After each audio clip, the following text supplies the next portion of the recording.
Dans cette vidéo, nous allons voir le bloc média. Dans ce bloc, c'est assez classique, hein. On va retrouver différents éléments du type des images, des prévisualisations de sites internet, des vidéos, des audios, du code et des fichiers. Alors c'est assez simple à comprendre. On va commencer par les images.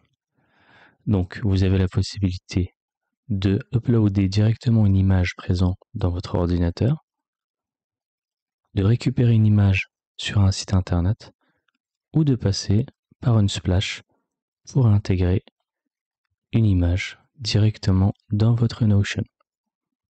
Donc c'est assez simple à comprendre. Vous avez le deuxième élément, Web Bookmark, où vous allez pouvoir intégrer une prévisualisation d'un site internet.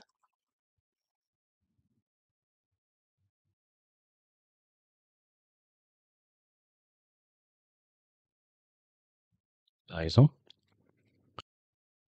Et donc ici, vous voyez, vous avez une prévisualisation du site internet avec le titre de la page, la balise métadescription, la description du site internet, le lien avec une image qui illustre. Et lorsque vous cliquez, ça va vous ouvrir le site internet, tout simplement. Vous voyez? Donc ça c'est classique. On va avoir des vidéos.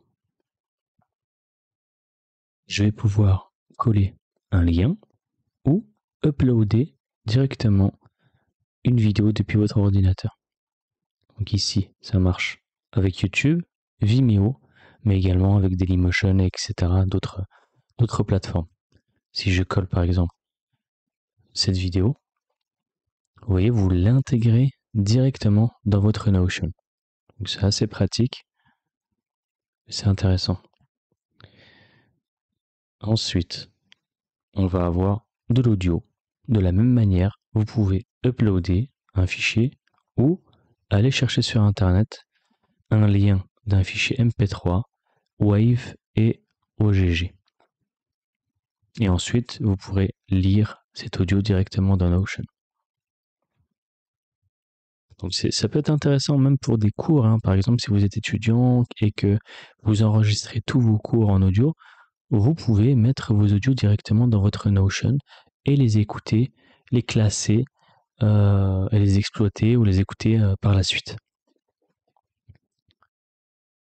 On va avoir du code informatique, de l'HTML par exemple.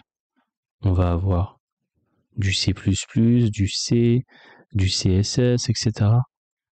Et en fait, lorsque vous allez coller votre code HTML,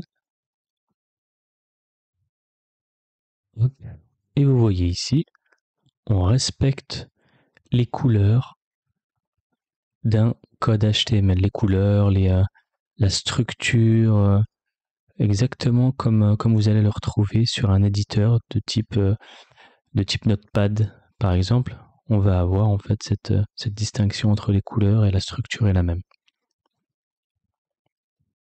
Et enfin, le dernier élément, ça va être des fichiers. C'est classique, hein. Soit vous uploadez un fichier présent sur votre ordinateur, ou vous allez récupérer un fichier sur Internet, le lien PDF, Google Drive, Google Maps, CodePen, etc. Et ensuite, vous collez et vous l'intégrez dans votre Notion, tout simplement. Donc cette partie, elle était assez simple à comprendre, mais elle est très pratique et très utile dans Notion. Allez, je vous dis à la prochaine vidéo. À tout de suite.